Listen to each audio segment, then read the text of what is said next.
Hello everyone, मी चतुषा तुमच्यासाठी मस्त आणि फ्रेश अशी ब्रेड पुडिंगची रेसिपी घेऊन आली आहे। त्यासाठी मी काय केले, एका बाउलमध्ये 3 ते 4 चमचे फ्रेश क्रीम घेतली, सोबतच मी 3 ते 4 चमचे मिल्क मेड घेतले। त्याला मी मस्तपैकी फेटून घेतले। नंतर मी त्याला फ्रीजमध्ये सेट व्हायला ठेवले 10 ते 15 मिनिटापर्यंत। नंतर मी काय केले, का पातेल्यामध्ये थोडंसं पाणी घेतले, त्यामध्ये मी 2 कप दूध घेतले। आपल्याला दूध जरा आटून घ्यायचे आहे, म्हणजे घट्ट करून घ्यायचे आहे, तर दूध तळाला चिटकू नये किंवा जळू नये यासाठी मी पाणी टाकले होते। नंतर मी थोडीशी साखर टाकली, कारण आपण ऑलरेडी मिल्क मेड वापरले आहे, त्यामुळे मी साखर जरा प्रमाणातच टाकली। बघा, अशा पद्धतीने मी दूध जरा घट्ट करून घेत आहे। आता त्यामध्ये मी थोडीशी वेलची पूड टाकली। बघा, अशा पद्धतीने मला जरा क्रीमचं प्रमाण कमी आवडतं, म्हणून मी क्रीमचा कमी वापर करणार आहे। तुम्हाला आवडत असेल तर तुम्ही जास्त पण क्रीम वापरू शकता।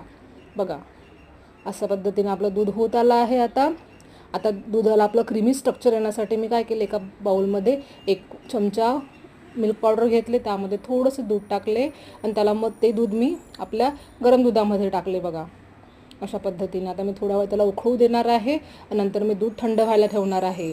तोवर मी काय केले, ब्रेडचे 4 कॉर्नर मी कट करून घेतले। बघा, आपलं दूधही थंड झालं आणि आपली क्रीम पण सेट झाली। बघा, अशा पद्धतीने मी स्क्वेअर बाउलमध्ये ब्रेड सेट केले। त्यावर मी आपण जे गुड दूध केलं होतं ते टाकलं, नंतर मी त्यावर क्रीम टाकली। बघा, परत त्यावर मी ब्रेड टाकले। अशा पद्धतीने मी लेयर टाकत आहे। बघा, आता परत एकदा मी लेयर करणार आहे। अशा पद्धतीने मी ब्रेड सेट करून घेणार आहे।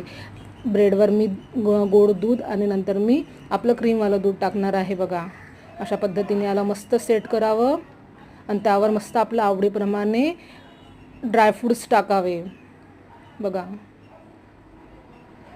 अशा पद्धतीने एकदा तुम्ही ब्रेड पुडिंग करून बघा, तुम्हाला नक्की आवडेल, एकदम स्वादिष्ट लागतं। बघा, अशा पद्धतीने आपण ड्रायफ्रूट्स सेट करून ठेवले आणि मी फ्रीजमध्ये आता त्याला 7 ते 8 घंट्यापर्यंत किंवा रात्रभर आपण त्याला फ्रीजमध्ये ठेवू शकतो सेट व्हायला। बघा, सुंदरचं त्याने एकदम, बघा, अशा पद्धतीने मी ते फ्रीजमध्ये ठेवून दिले। नंतर सेट झाल्यानंतर बघा, एकदम सेट झालं मस्त आपलं पुडिंग। आता मी याला कट करून दाखवते। बघा, एकदा तुम्ही ब्रेड पुडिंग नक्की करून बघा, खूप छान लागते। बघा, एकदम केकसारखं झालं आहे मस्त।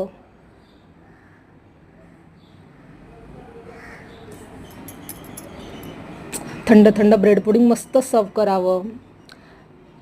आजची रेसिपी तुम्हाला कशी वाटली मला कमेंट करून नक्की सांगा।